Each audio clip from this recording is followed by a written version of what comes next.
మార్గదర్శులను గుర్తించకపోతే జీతాలు కట్ చేసేస్తారట. పంచాయతీరాజ్ గ్రామ కార్యదర్శులకి ఆంధ్రప్రదేశ్ ప్రభుత్వం సర్క్యులర్ ఇచ్చింది. చంద్రబాబు ప్రభుత్వం P4 అనే ఒక విధానం ప్రవేశపెట్టింది. పేదల్ని ఉద్ధరించడానికే ఆ కార్యక్రమం అని చెప్తుంది. 2029 నాటికి పేదరిక నిర్మూలన తమ లక్ష్యం అంటుంది. అందుకోసం ఏం చేయాలంట, డబ్బులున్నటువంటి వాళ్ళు మార్గదర్శులుగా ఉండి బంగారు కుటుంబం అని పేదల్ని ఎంపిక చేసి ఆ బంగారు కుటుంబాలకి ఈ మార్గదర్శులు డబ్బులున్నటువంటి వాళ్ళు సాయం చేస్తారంట. వాళ్ళు అందించే సాయంతో పేదలు ఎదిగిపోతారు. ఇది ప్రభుత్వం చెప్తున్నటువంటి P4 స్కీము. ఈ P4 స్కీమ్ అమలు చేయడం కోసం డబ్బులున్నటువంటి పేదలను ఉద్ధరించడానికి సిద్ధపడినటువంటి మార్గదర్శుల్ని ఎంపిక చేయండి అంటూ పంచాయతీ కార్యదర్శులకి సర్క్యులర్ ఇచ్చారు. ఓకే, ఎంపిక చేయమన్నారు, బాగానే ఉంది. పంచాయతీ కార్యదర్శులు ప్రయత్నం చేస్తారు.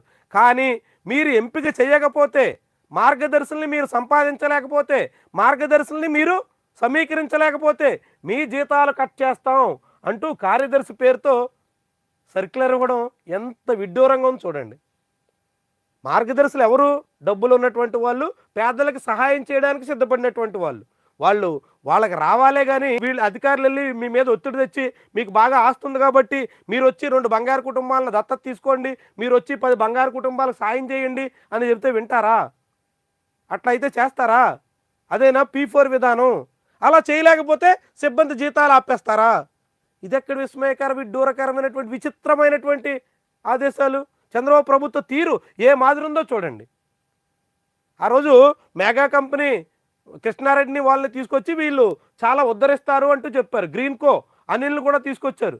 వీళ్ళంతా P4 విధానం ద్వారా బంగారు కుటుంబాలని బాగు చేసేస్తారు అని చెప్పారు. మరి వాళ్ళు ఎన్ని కుటుంబాలను బాగు చేశారు? ఎంతమందికి ఆసరాగా నిలబడ్డారు? ప్రకటించాలి కదా ప్రభుత్వం. వాళ్ళు ప్రకటించకుండా ఇంకా మార్గదర్శులు వచ్చేస్తే, మార్గదర్శుల్ని మొత్తం బంగారు కుటుంబాలందరినీ బాగు చేసేస్తే పేదరిక నిర్మూలన జరిగిపోద్ది. ఇది ఒక విచిత్రమైనటువంటి స్కీము. ఆ స్కీములో మార్గదర్శులను ఎంపిక చేయలేకపోతే సిబ్బంది జీతాలను నిలిపేస్తామనేది మరొక విస్మయకరమైనటువంటి వ్యవహారం. మరి ప్రభుత్వం ఎందుకని ఇలాంటి ప్రయత్నాలు చేస్తుందో చంద్రబాబు, పవన్ కళ్యాణ్కే తెలియాలి. పైగా ఈ పంచాయతీరాజ్ శాఖ పవన్ కళ్యాణ్కి సంబంధించినటువంటి శాఖ. ఆయన శాఖలో సిబ్బంది జీతాలు ఎవరంట మార్గదర్శుల్ని వెతకకపోతే. ఏమనాలి దీన్ని? ఎక్కడ దాకా తెగిస్తున్నారు? ఏ రీతిని సాగుతున్నారు? ఒకసారి ప్రభుత్వ పెద్దలు ఆలోచించుకోవాలి.